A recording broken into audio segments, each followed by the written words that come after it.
बच्चों NCET exam की preparation के लिए हमारी जितनी भी जनरल टेस्ट की क्लासेस चल रही है उन सभी के पीडीएफ आपको हमारी ऐप स्टडी ऑफ एजुकेशन पर मिल जाएंगे।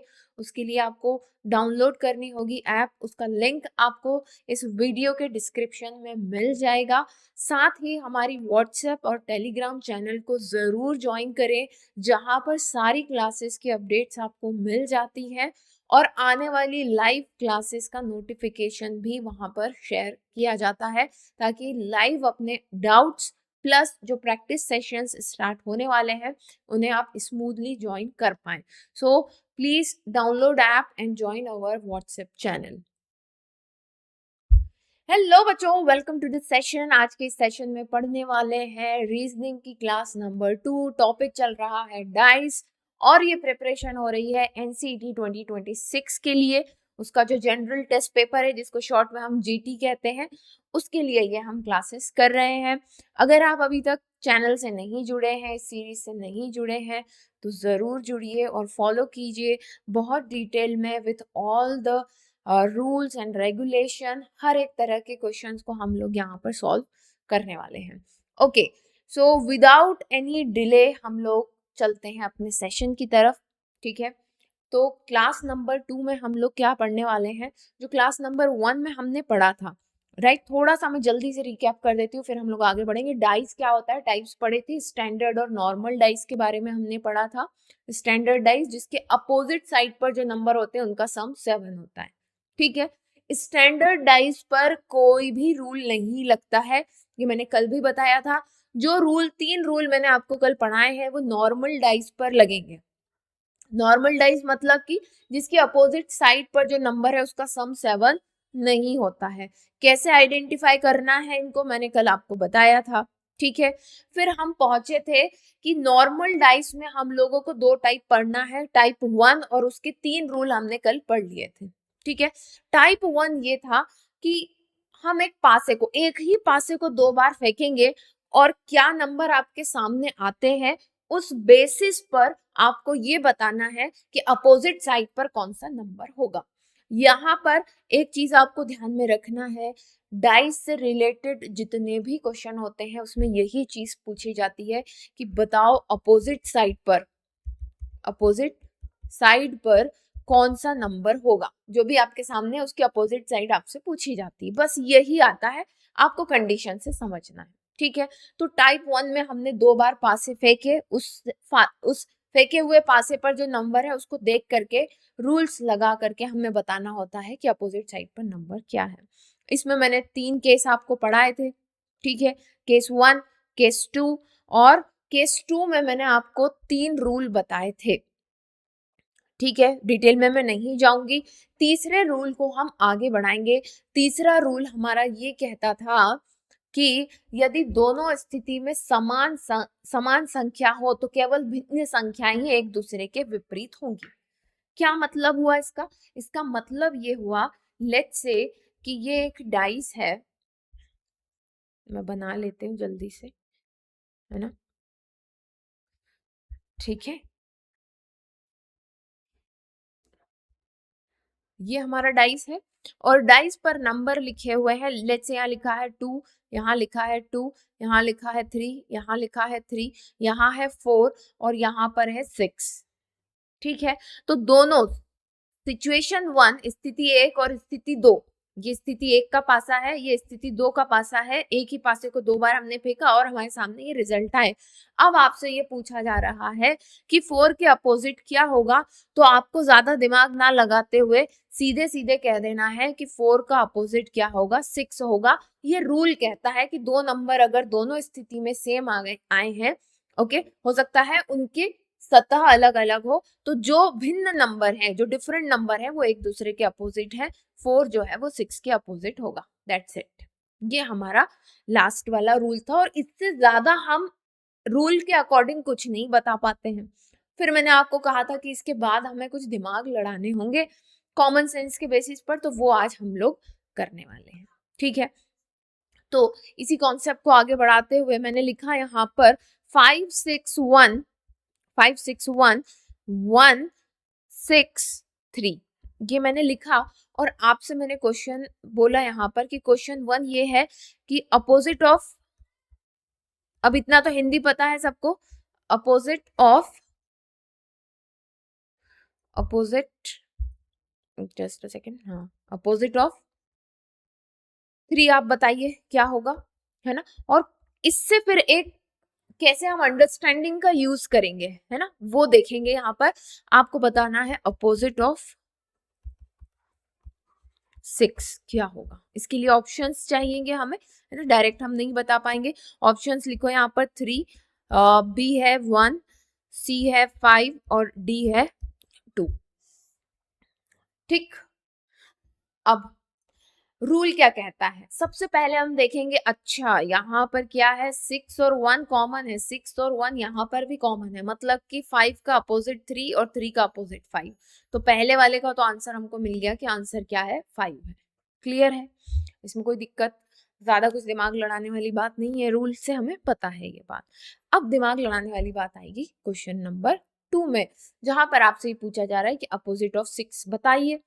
अच्छा, अब एक बात आप मुझे बताओ, मान लेते हैं हमारा जो भी डाइस है ना, ये हमारा जो डाइस है, और ठीक, ये इसका टॉप है, नीचे इसका बॉटम होगा, है ना। ठीक, ऐसे ही एक होता है फ्रंट, फ्रंट व्यू होता है, एक होता है बैक व्यू जो पीछे की तरफ होगा, राइट। तो जो नंबर, अगर मान लो टॉप पर एक नंबर है ना, और इस टॉप का साइड क्या हो गया, ये इसका साइड हो गया, टॉप के लिए ये इसका साइड हो गया। अगर एक नंबर मान लो 5 यहाँ पर है और इसके साइड में 1 है, तो कभी भी ये तो नहीं होगा कि 5 का अपोजिट 1 होगा, ऐसा पॉसिबल ही नहीं है, क्योंकि 5 के साइड में तो 1 है, तो 5 के अपोजिट में 1 नहीं हो सकता है। ठीक है, बस उसी लॉजिक का हमें यहाँ पर यूज करना है और ऑप्शंस को एलिमिनेट करना है। कैसे होगा ये, चलो इसको समझो जरा। ये मैं हटाती हूँ यहाँ से पहले तो, ठीक है। अब यहाँ पर देखिए आप कि 6 के अपोजिट आपसे पूछा गया है। अब यहाँ देखो कि 6 के अपोजिट में, यहाँ 6 के साइड में यहाँ 1 है ना, यहाँ पर 6 के साइड ही हुआ, ऊपर की तरफ 1 है, तो ऑप्शन नंबर 1 मतलब कि ऑप्शन बी 1 तो नहीं हो सकता है, पहली चीज। ऐसे ही यहाँ देखो कि 6 के साइड में 5 है, तो ऑब्वियस सी बात है, अगर 6 के साइड में 5 है तो पीछे नहीं हो सकता है ना। नंबर तो एक ही जगह लिखा है ना, पासा फेंकने पर अलग नंबर आ रहे हैं, पर नंबर लिखा तो एक फिक्स्ड जगह पर है, तो 5 भी नहीं हो सकता है। ठीक है, 6 के साइड में 3 है, ऑब्वियस सी बात है, तो 6 के अपोजिट में 3 नहीं हो सकता। चलो भैया 3 भी गया, तो ऑप्शन क्या बचा, 2। तो ये कॉमन सेंस है ना। अब इसमें हमें रूल लगाने की जरूरत नहीं है, रूल से तो हमने ये डिडक्ट कर लिया कि हाँ भाई 5, 3 के अपोजिट में 5 है। क्लियर है, बस इसी में थोड़ी अब कॉम्प्लेक्सिटी बढ़ेगी, और हमारे पास सिचुएशन अभी तक 2 थी, अब हम 3 पासे भी देखेंगे, पर चीजें यही काम में आपको आने वाली है। ठीक है, तो चले स्टार्ट करें। अब एक क्वेश्चन आप लोगों के सामने, हम्म, इससे ऊपर और क्या पूछा जा सकता है इस तरह के क्वेश्चन में। ठीक है, तो यहाँ देखो एक डाइस हम बना रहे हैं फिर से, और हाँ ठीक है, नंबर लिखते हैं इस पर। नंबर लिखिए 3, 2, 6 और 2, 3, 5। ठीक, अब यहाँ पर मल्टीपल क्वेश्चंस आपसे पूछे जाने हैं। सबसे पहली चीज, 2 के अपोजिट में क्या है, मैं ऐसे लिख करके क्वेश्चन मार्क लगा दे रही हूँ। फिर दूसरा क्वेश्चन है कि 5 के अपोजिट में क्या है, ये आपसे पूछ लिया जा सकता है। तीसरी चीज, 3 के अपोजिट में क्या है, ये आपसे पूछ लिया जा सकता है। और 1 के अपोजिट में क्या है, ये आपसे पूछ लिया जा सकता है। ठीक है, लॉजिक लगाएंगे इसमें हम, है ना, इसमें हमें लॉजिक लगाना है। रूल्स तो हमने पढ़ लिए, पहली बार में रूल लगेगा, उसके बाद हमें लॉजिक पर काम करना है, और कहाँ तक ये लॉजिक काम कर सकता है वो भी हम देखेंगे। ओके, तो सबसे पहली चीज तो आपके माइंड में आनी चाहिए कि अच्छा 2 और 3 सेम है, 2 और 3 सेम है, मतलब कि 2 और 3 सेम है, मतलब क्या हुआ यहाँ पर कि 6 के अपोजिट 5 है, 6 के अपोजिट 5 है। तो यहाँ आपसे पूछा है कि भाई 5 के अपोजिट क्या है, तो 5 के अपोजिट 6 है।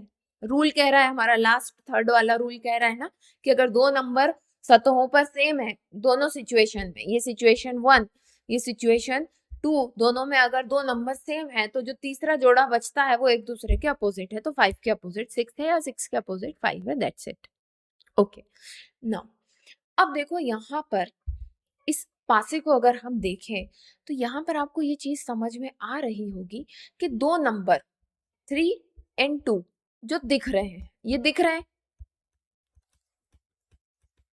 राइट, और एक और सेट है जो दिख ही नहीं रहा, जो नहीं दिख रहा है। वो कौन सा सेट है?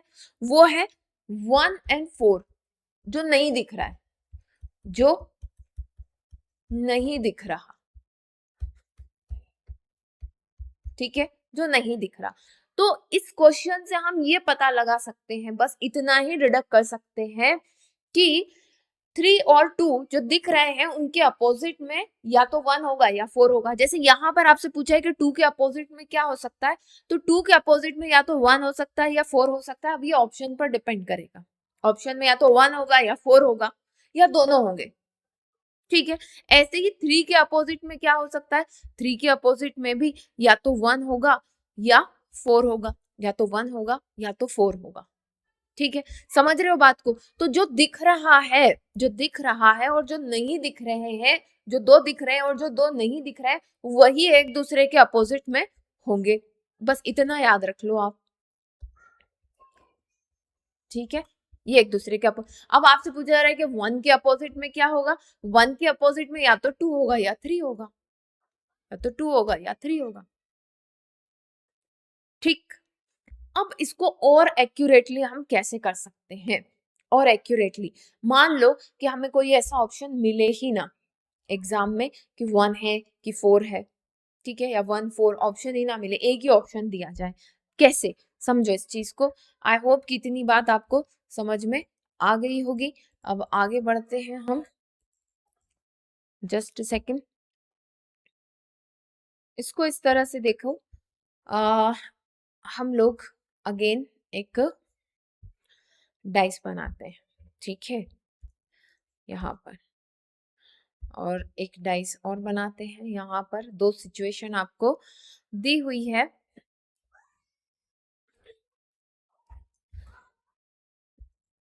एंड वन मोर, ठीक है।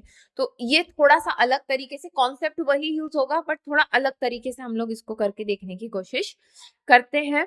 किस तरह का क्वेश्चन है यहाँ पर देखिएगा, यहाँ पर लिखा है हमने 2 3 1 और 4 6 2 2 3 और क्वेश्चन मार्क, ये आपको क्वेश्चन दे दिया गया है, ये आपका क्वेश्चन है, ठीक है। अब देखो एक चीज याद रखना, जो 3 रूल अपन ने पढ़े हैं वही यूज होंगे, वही यूज होंगे, उसके अलावा और कोई रूल यूज नहीं होने वाला है, राइट।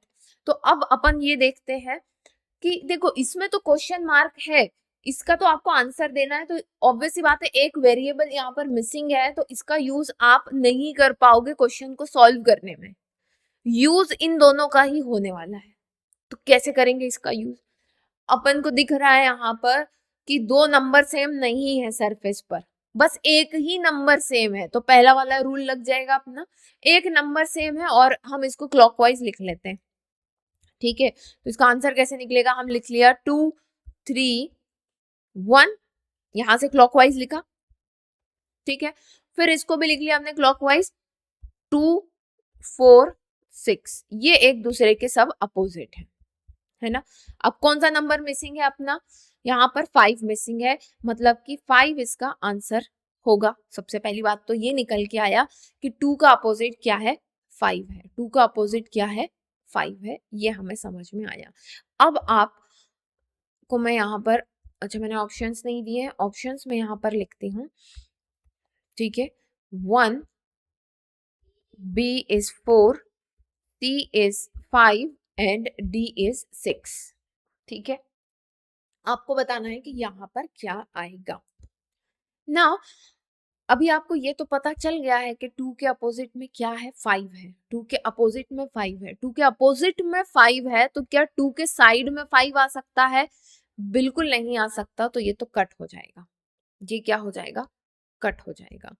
अब अब आप ये देखिए कि 3 के अपोजिट में क्या है? 4 है। 3 के अपोजिट में 4 है, मतलब उसके पीछे की तरफ है, तो क्या 4 इसके साइड में आ सकता है? नहीं आ सकता, तो ये ऑप्शन भी चला गया। अब हमारे पास बचता है 1 एंड 6।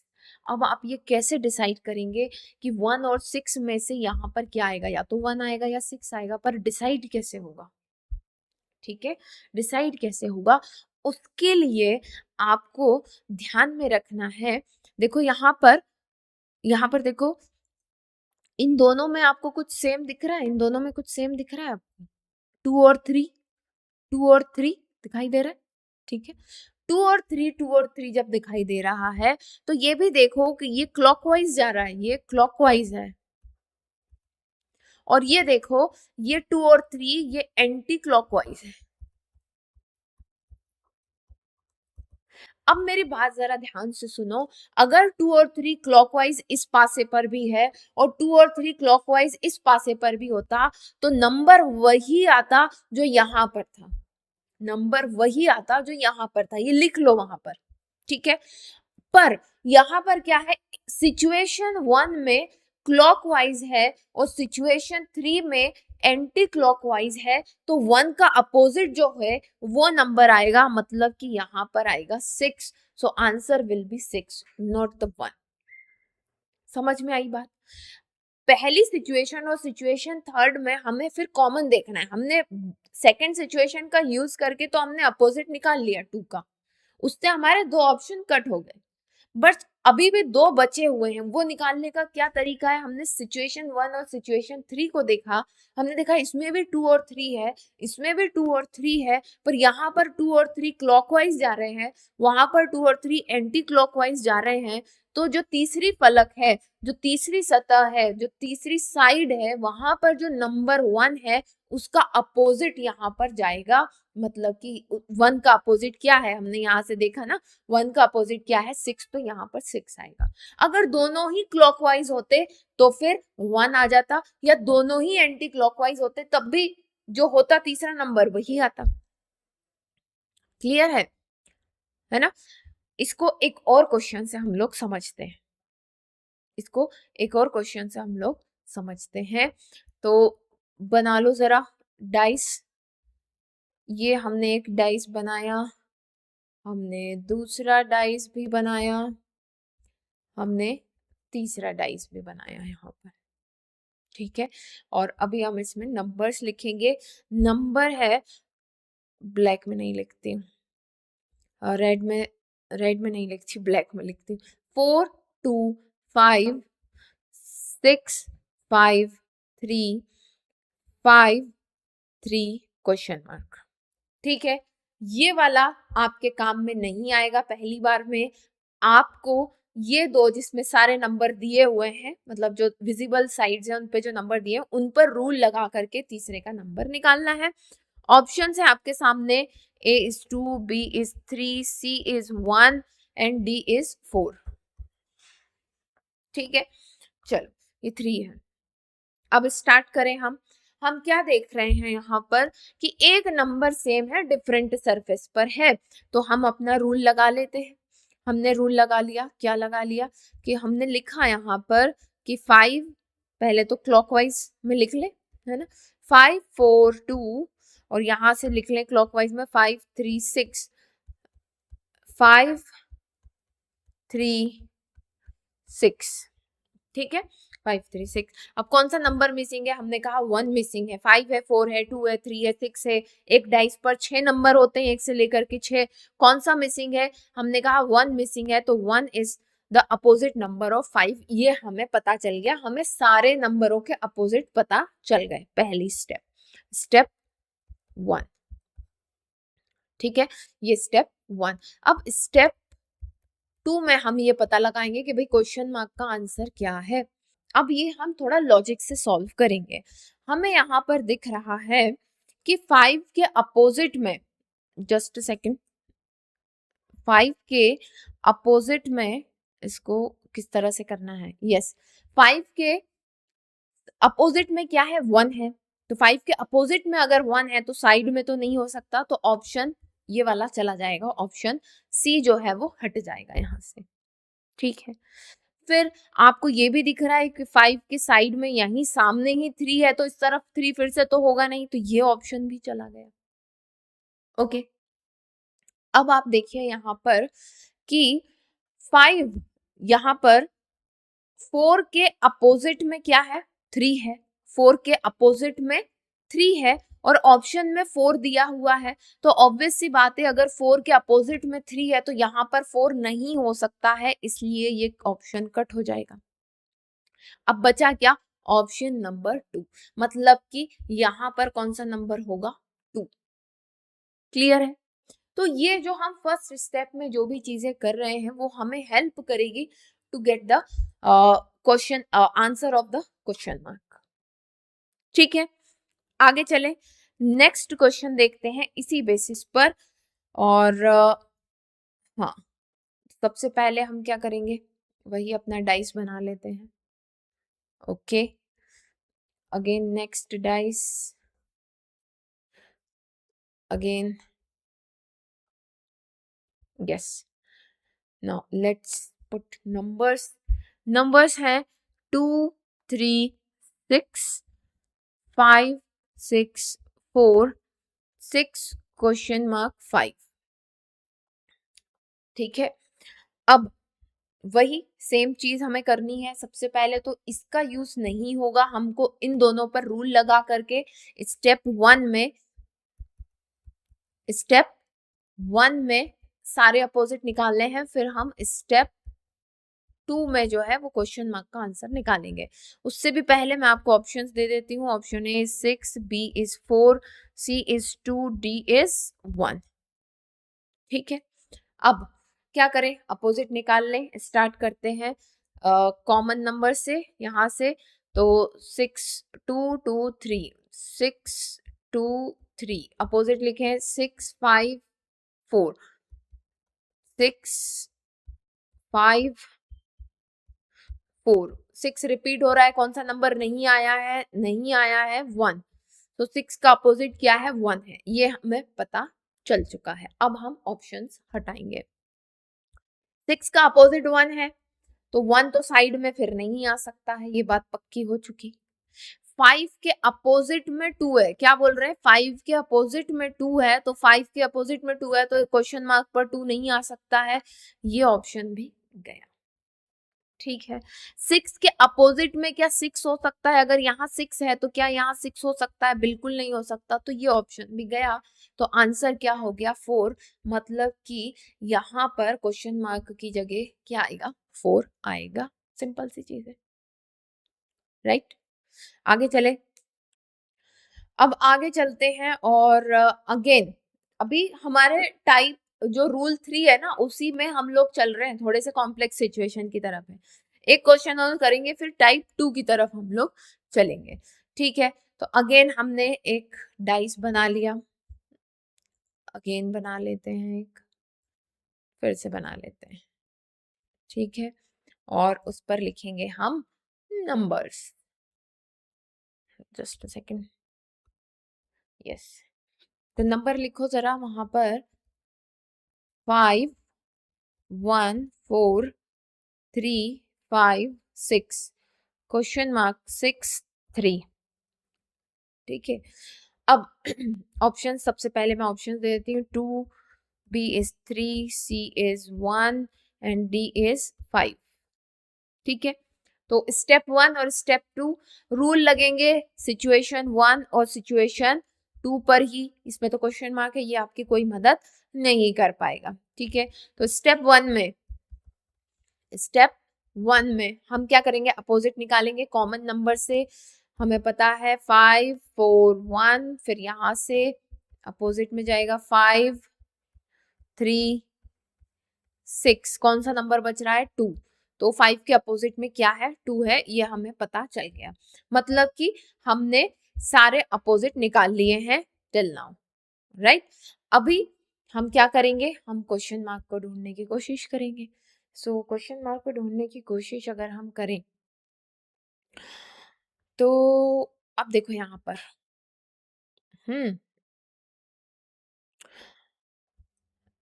इसको इस तरह से देखो कि 5 के अपोजिट में क्या है।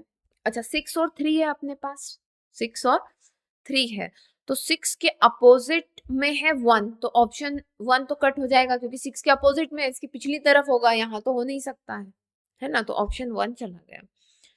फिर 3 के अपोजिट में है 4, तो ये तो यहाँ से नहीं पता चल रहा है। क्या 3 के अपोजिट में 3 हो सकता है? नहीं हो सकता, तो ये ऑप्शन नंबर 3 भी चला गया। बच गए हम 2 और 5 के बीच में, है ना। अब यहाँ पर देखो क्या दिख रहा है, 3 और 6, 3 और 6, और दोनों ही कैसे हैं, क्लॉकवाइज। कैसे हैं, क्लॉकवाइज, क्लॉकवाइज जा रहे हैं। तो मैंने क्या कहा था, जब दो नंबर दोनों सतहों पर सेम है ना, और एक ही डायरेक्शन में जा रहे हैं, तो जो नंबर सामने दिख रहा है वही उसका आंसर हो जाएगा, मतलब कि ऑप्शन डी, मतलब कि नंबर 5 जो है वो सही आंसर होगा। क्लियर है, जो रूल अभी तक पढ़े उन सब का कॉम्बिनेशन था ये। अब हम चलेंगे किसकी तरफ, टाइप 3 टाइप 2 की तरफ। किसकी तरफ, टाइप 2। टाइप 2 में हमें 3 सिचुएशंस दे देंगे। क्या दे देंगे, 3 सिचुएशंस दे देंगे, और फिर पूछा जाएगा कि अपोजिट बताओ। 3 सिचुएशन के बाद they will ask you to find opposite side. ठीक है, मतलब क्या हुआ, और मतलब ये हुआ कि कितने ही पासे दे दे वो आपको, कितने ही वो पासे आपको दे दे, एक चीज आपको हमेशा ध्यान में रखनी है कि रूल तो यही लगेंगे, रूल यही लगेंगे। ठीक है, कुछ अलग रूल नहीं लग जाएगा, रूल यही रहेगा। ठीक, तो जितने पासे दे दे वो। अब ये आपकी समझदारी है कि आप, देखो मैं आपको रूल बता सकती हूँ, बट किस तरह से आप एग्जाम में डिसीजन लोगे वो आपकी डिसीजन मेकिंग एबिलिटी के ऊपर डिपेंड करता है ना। आपको देखना है कि कौन सी सिचुएशन का यूज करके आप डाटा निकलवा सकते हो। अब उन्होंने तो 3 पासे दे दिए, हो सकता है सिचुएशन 1 और 2 काम में आ जाए, हो सकता है 1 और 3 काम में आ जाए, हो सकता है 2 और 3 काम में आ जाए, कुछ भी हो सकता है ना। कैसे हो सकता है वो अभी हम देखते हैं। ठीक है, तो 3 सिचुएशन है, 3 स्थिति है, और चलो इस पर नंबर लिखते हैं सबसे पहले तो हम कि 1 1 2 5 4 6 1 3 2 5। ठीक है, ये 3 सिचुएशन दे दी उन्होंने, नाम भी मैं लिख देती हूँ, सिचुएशन 1 S1 S2 और S3। ठीक है, और उन्होंने आपसे पूछ लिया क्वेश्चन दिया है कि भाई 3 का अपोजिट बताओ, 3 का अपोजिट बताओ क्या है। ओके, ठीक है, तो सबसे पहले अपने जो रूल है कि या तो कोई एक नंबर या कोई दो नंबर आपको सेम दिख रहे होंगे, तो मैंने कहा कि चलो ठीक है, मुझे यहाँ पर 5 दिख रहा है और इसमें भी 5 दिख रहा है, तो मैं इसका यूज करके 3 का अपोजिट बता दूंगी। तो मैंने कहा ठीक है, लिख देते हैं 5 2 1, और इधर से आ जाए 5 2, नहीं ये कुछ गलत हो गया है, 1 2 5, नहीं, अच्छा अच्छा, हाँ एक चीज सुनो जरा, एक चीज सुनना है आपको, वो ये बात है कि हो सकता है आपको ऐसे पासे मिले जिसमें एक नंबर सेम है या दो नंबर सेम है, पर ये आप लोगों के लिए एक हैशटैग याद रखने वाली चीज है कि आपको हमेशा वन सेम नंबर रूल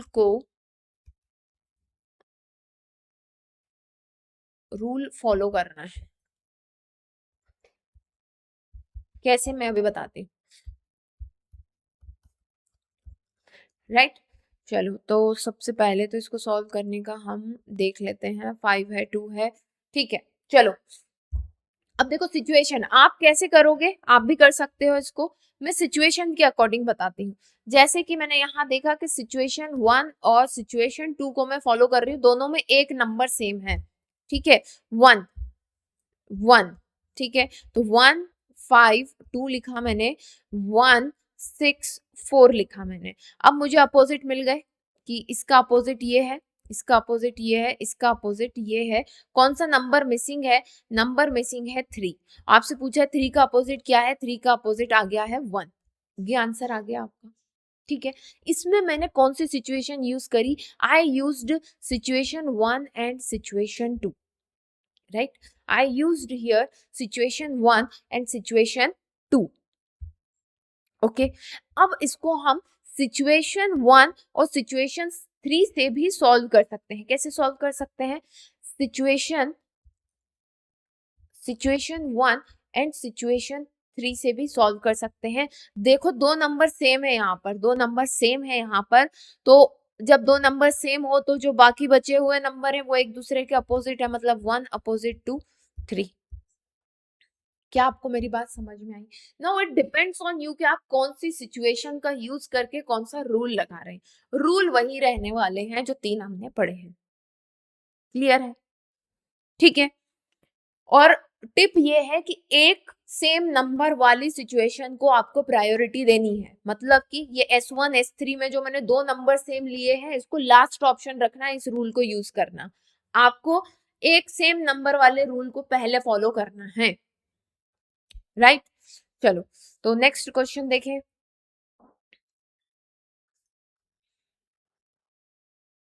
अरे कहाँ आ गए हम? हम्म, ठीक है। तो भाई ये अपना एक डाइस है, अगेन अपना एक डाइस है, एक और अपना डाइस है, और एक और अपना डाइस है। 4 है, 4 सिचुएशन है। क्या फर्क पड़ रहा है? आपको तो ये देखना है कि आपका आंसर किससे निकल रहा है, ठीक है। आपको यही देखना है कि आपका नंबर किससे निकल रहा है।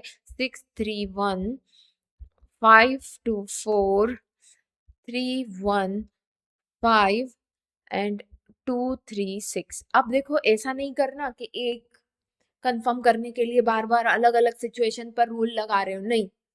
एक ही बार में रूल लगा करके आंसर देके आगे बढ़ जाना, नहीं तो आप सिचुएशन 1 सिचुएशन 2 फिर उसको कंफर्म करने के लिए 2 और 3 पर, फिर 3 और 4 पर, 1 और 4 पर, ऐसे तो परम्यूटेशन कॉम्बिनेशन बहुत बन जाएंगे, ठीक है। तो उसके चक्कर में अपने को नहीं पढ़ना है, अपने को सीधे सीधे आंसर बताना है। क्वेश्चन यहाँ पर दिया है कि अपोजिट ऑफ 3, ऑफ 3 बता दो, अपोजिट ऑफ 3 बता दो। अब आप कोई सी भी सिचुएशन ले लो, मैं ले रही हूँ यहाँ पर एक कोई कॉमन नंबर, मैं ये ले रही हूँ। ये अपनी सिचुएशन 2 है, ये सिचुएशन 3 है ना, ये सिचुएशन 1 है, ये सिचुएशन 4 है। आपको और कोई सिचुएशन जमती हो तो आप वो ले लेना। आंसर मैं दे रही हूँ सिचुएशन 2 एंड सिचुएशन 3 का यूज करके। मुझे 5 कॉमन दिख रहा है, तो मैंने कहा 5 के अपोजिट, पहले में हम लिख लेते हैं नॉट अपोजिट, है ना, ठीक है। तो 5 4 2 क्लॉकवाइज हमने लिख लिया। 5 3 1, क्या नंबर बचा? नंबर बचा 6। तो हमने कहा कि 5 के अपोजिट क्या आया है? 6 आया है, मतलब कि 3 के अपोजिट क्या होगा? ऑप्शन 4। 3 के अपोजिट क्या है? 4 है। तो क्वेश्चन मार्क का आंसर क्या है? 4 है। क्लियर है? ऐसे हो जाएगा ये। आप चाहे तो दूसरी सिचुएशन भी यूज कर लें, ये आपके ऊपर है। अब आगे बढ़े, नेक्स्ट क्वेश्चन करें। यस,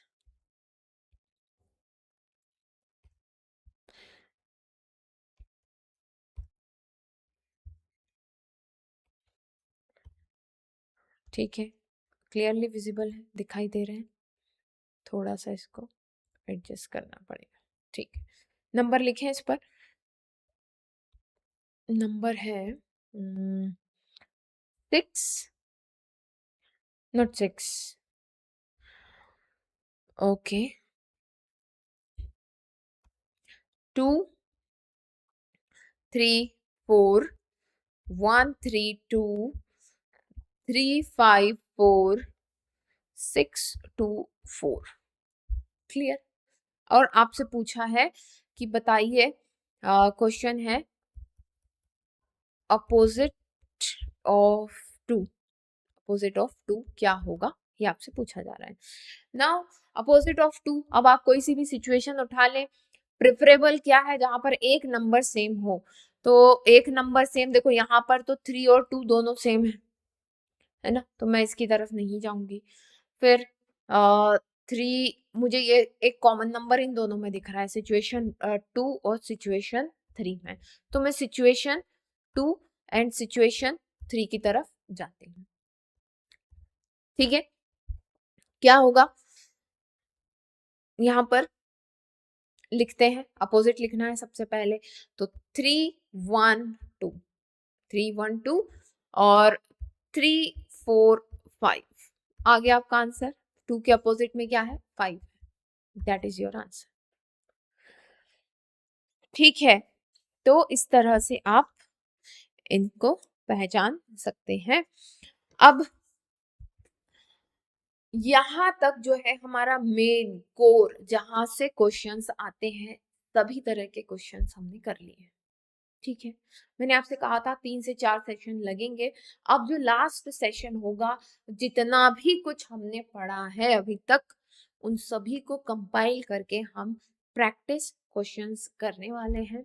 एंड मोस्ट प्रोबेबली कल इसकी क्लास होगी, और पीडीएफ जो होगा इसका, वो आपको ऐप पर मिल जाएगा इन क्लासेस के साथ अटैच होकर के।